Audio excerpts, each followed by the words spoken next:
Hola amigos, soy Luis Orbegoso de Incrementa, Sociedad Gestora de Fondos de Inversión. He preparado este video para todos ustedes. Creo que es de conocimiento de todos sobre la actual coyuntura política que está viviendo el país. Y bueno, desde un aspecto económico, no quiero entrar en el terreno político, pero aunque de repente es innegable que ante una ideología que también se habla en el aspecto político, en el aspecto económico, de todas maneras tiene una influencia en el aspecto político. Es hablar sobre lo que es el capitalismo y el socialismo. Estas dos corrientes o dos ideologías o dos perspectivas, dos filosofías, como querramos llamarle, es cómo el mundo ha ido evolucionando desde hace mucho tiempo atrás. Algunos se inclinan por una ideología política, social, económica basada en el socialismo, mientras que otros se basan en el capitalismo. Entonces, a través de este video lo que deseo es contribuir a, digamos, despejar algunas dudas que puedan haber sobre este dos tipos de corrientes ideológicas, pero desde un punto de vista económico. No quiero entrar a un aspecto político, aunque inevitable. También voy a dar mi posición, obviamente, y al ser gestor de fondos que apuesto justamente por el incremento del capital, creo que es obvio decirles que siempre voy a apostar por una posición pro mercado, pro capital. Hablemos justamente de cada uno de ellos. Eh, Hablamos de izquierda, que es, digamos, la corriente política que se asocia más a lo que es el socialismo, donde prevalece mucho lo que es la propiedad social colectiva, ¿no? Ellos no, digamos, están a favor de una propiedad individual. Apuestan mucho por la administración estatal, piensan que el Estado es quien debe llevar el control de todo lo que sucede o deja de suceder en un país. Después la producción es centralizada, es el gobierno quien decide cómo se deben producir las cosas, el ritmo que se debe llevar, y bueno, y siempre pregonan la igualdad hacia todo su nación, hacia todo su pueblo. Conceptos que pueden ser meritorios, teóricamente, pero en la práctica esto es a veces poco viable. ¿Ok?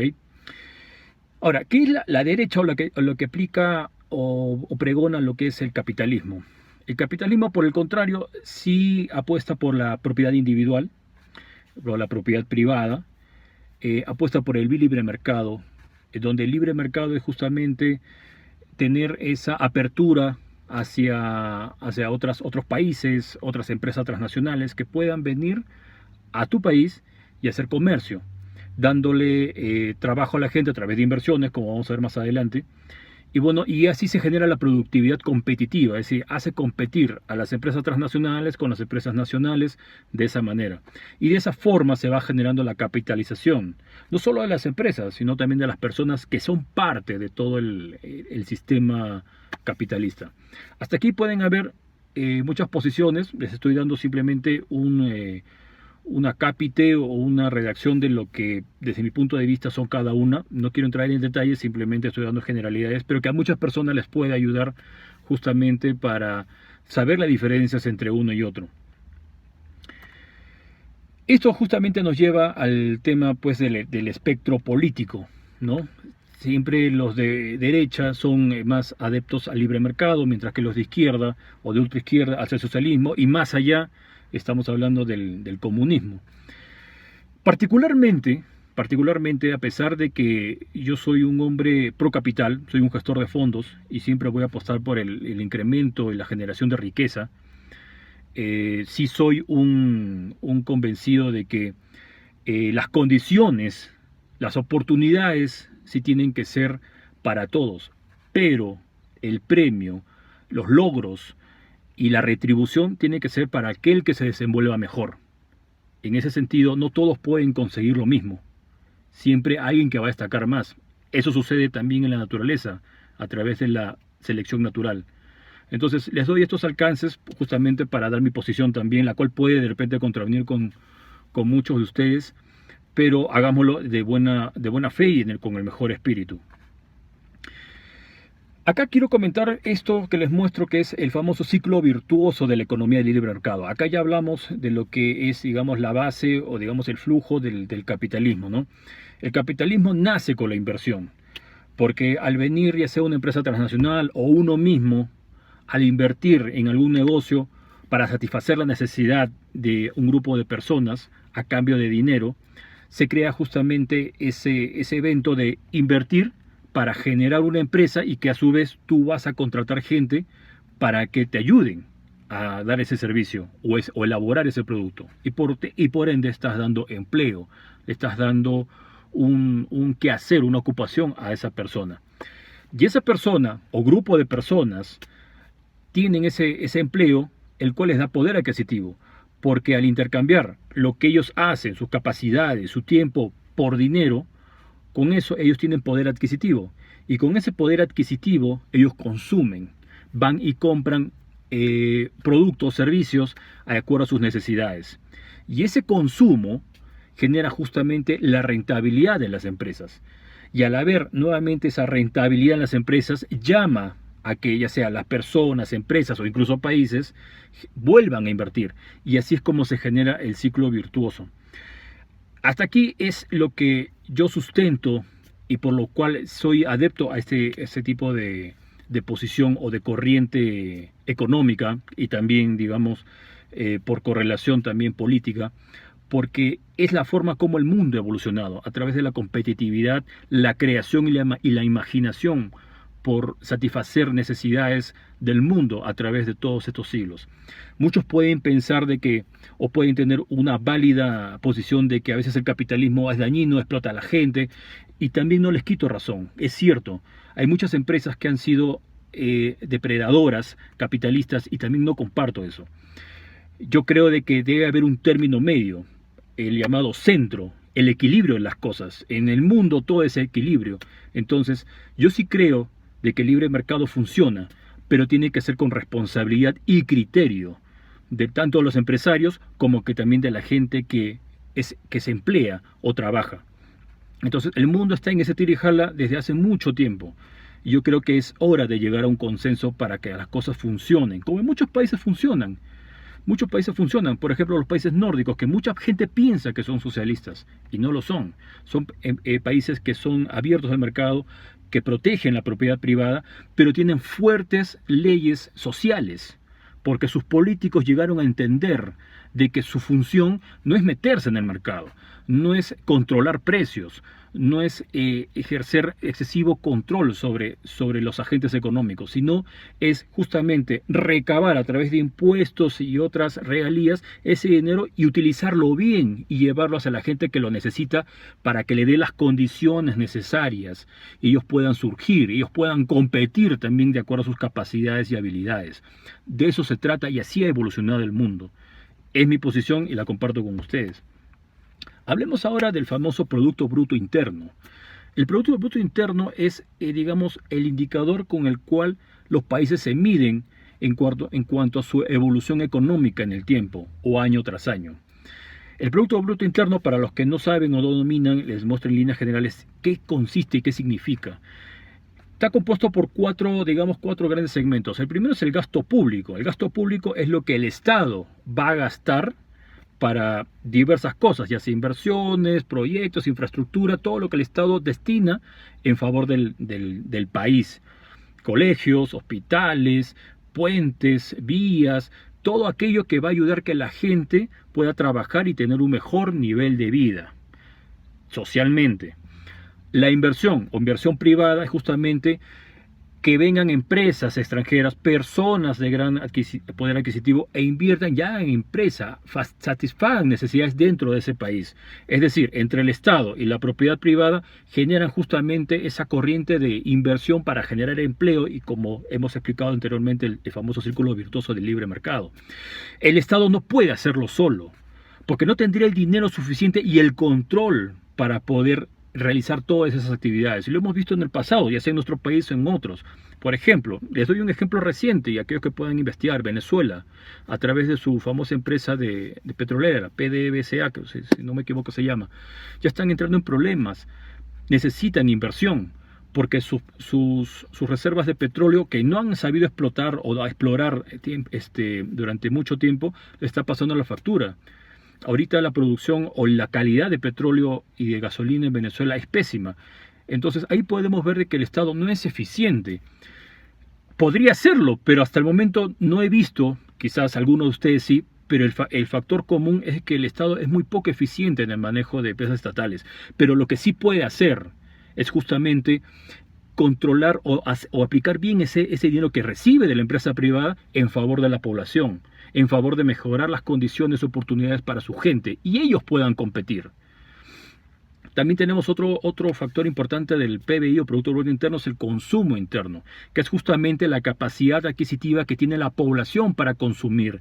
Y eso genera la rentabilidad en las empresas y sigue el círculo virtuoso. Pero un aspecto también importante acá, que es otro factor del Producto Bruto Interno, es la famosa balanza comercial, que no es más que las exportaciones menos las importaciones. ¿Y por qué es importante esto? Porque cuando yo exporto, es decir, le vendo al mundo, van a entrar dólares a mi país. Y cuando importo, es decir, estoy comprando cosas, voy a dejar o voy a mandar dólares al extranjero porque le estoy comprando a otras empresas o a otros países. Entonces, cuando la balanza comercial es positiva, y acá les pongo este cuadro, son dólares que se quedan en el país, o sea, es el neto. Si yo vendo así y compro así, esto de acá es lo que me está quedando en el país. ¿Y eso qué genera? Que haya mayor cantidad de circulación de dinero en la población y la gente tenga mejor capacidad adquisitiva, que se traduce en muchas cosas en las personas y empresas. Y eso es lo que genera justamente la riqueza o el famoso PBI per cápita en la población. Como les muestro en este cuadro, todos los países no son aislados, necesitan de otros para poder subsistir. Nosotros, por ejemplo, extraemos materias primas y la vendemos al mundo para que otros países elaboren, manufacturen y creen tecnología, lo cual también yo no comparto mucho. A pesar de que tengo inversiones en mineras, yo no comparto el hecho de que el país no sea hasta el momento un país que pueda generar su propia tecnología, sus propias cosas, algo que sí deberíamos hacer.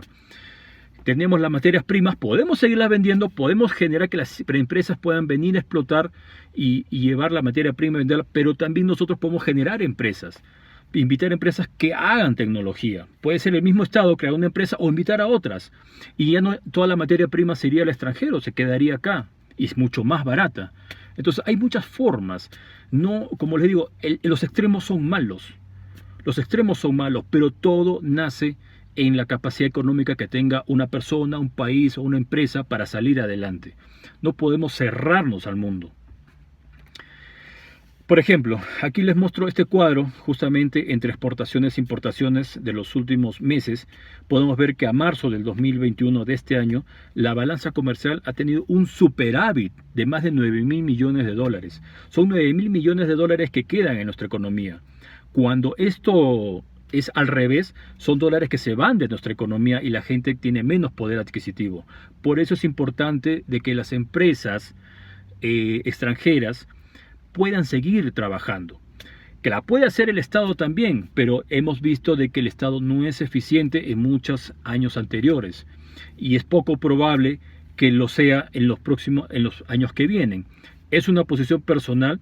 Yo siempre apuesto por algo que funciona y que funciona bien. Muchas personas piensan, porque de repente no investigan o no leen, piensan de que las empresas vienen y se llevan nuestras riquezas. Dejan acá regalías, dejan acá impuestos y no es poco, pero lo que pasa es que ese dinero a veces no es bien empleado por el Estado, por todos esos gobiernos regionales, gobiernos distritales, provinciales que les llega el presupuesto y no lo gestionan bien. ¿Por qué? Porque el político a veces no es buen gestor. Para poder gestionar y poder ejecutar un presupuesto necesita saber cuál es el marco normativo para poder justamente realizar esas inversiones. El Estado no te permite invertir así por así. Tienes que sustentarlo bien y a veces ese desconocimiento o esa desidia y displicencia genera de que justamente ese beneficio económico no llega a las personas, no llega al poblador y ellos piensan de que las empresas se llevan todo y no es así. No es así. Entonces, pues es importante educarse, investigar y leer bien. Acá les muestro este cuadro también donde podemos ver justamente la evolución del PBI en los últimos 40 años o más, 50 años. Y podemos ver justamente en los momentos en que hemos tenido las peores crisis, como es por ejemplo en el primer gobierno de Alan García, cómo el PBI comienza a caer, ¿no?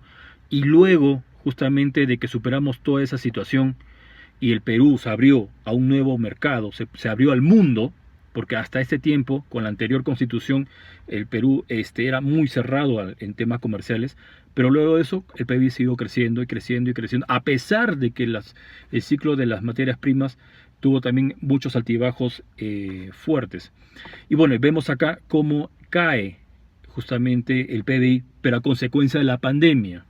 Que el Estado, el gobierno pudo haberlo hecho mejor, sí, pero nadie tiene una receta, nadie tenía un checklist para saber qué es lo que se tenía que hacer ante una pandemia. No había una pandemia en el país de hace muchos años atrás. La última que yo recuerdo fue la del cólera, pero que no se asemeja en lo más mínimo a lo que es el COVID. Entonces a veces hay que ser también un poco empáticos con esto.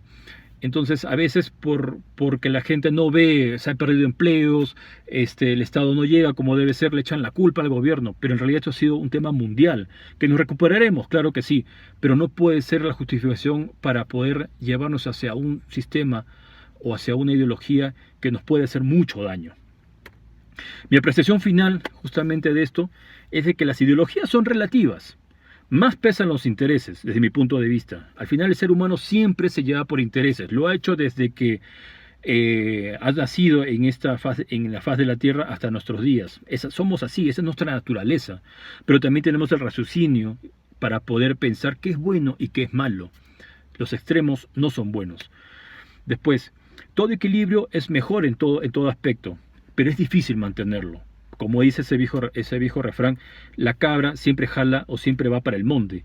Porque es así, cuando uno tiene una ideología bien impregnada, a veces tú siempre vas a ir hacia lo que tú estás convencido y te es difícil tener el equilibrio. Por eso mantener el equilibrio es difícil y son justamente los gobernantes que tienen esa responsabilidad de mantener el equilibrio en favor de la gente, en favor de su pueblo. Después, lo importante acá es rescatar lo mejor de cada ideología, de cada posición, ya sea económica, como hemos hablado ahora, como que también la parte política, cultural y social en todo aspecto. Nadie tiene la razón, todo es perspectivas, todo es maniobra, gestión, entonces siempre hay que rescatar lo mejor de cada uno. Y desde el punto de vista, lo mejor que tiene el capitalismo es la generación de riqueza, pero no la depredativa, sino aquella que se esfuerza y compite por ser mejor. Y no solamente vendiendo materias primas, sino también tenemos que producir y crear cosas. Y por el parte del socialismo, llegar a la gente que necesita, a la gente que le hace falta, darle las oportunidades para que ellos mismos salgan adelante. No ser mezquinos y ser egoístas de que solamente existe un lugar en el país y los otros son los olvidados. No. Pero esa es función del gobierno de turno de llegar hacia esas personas.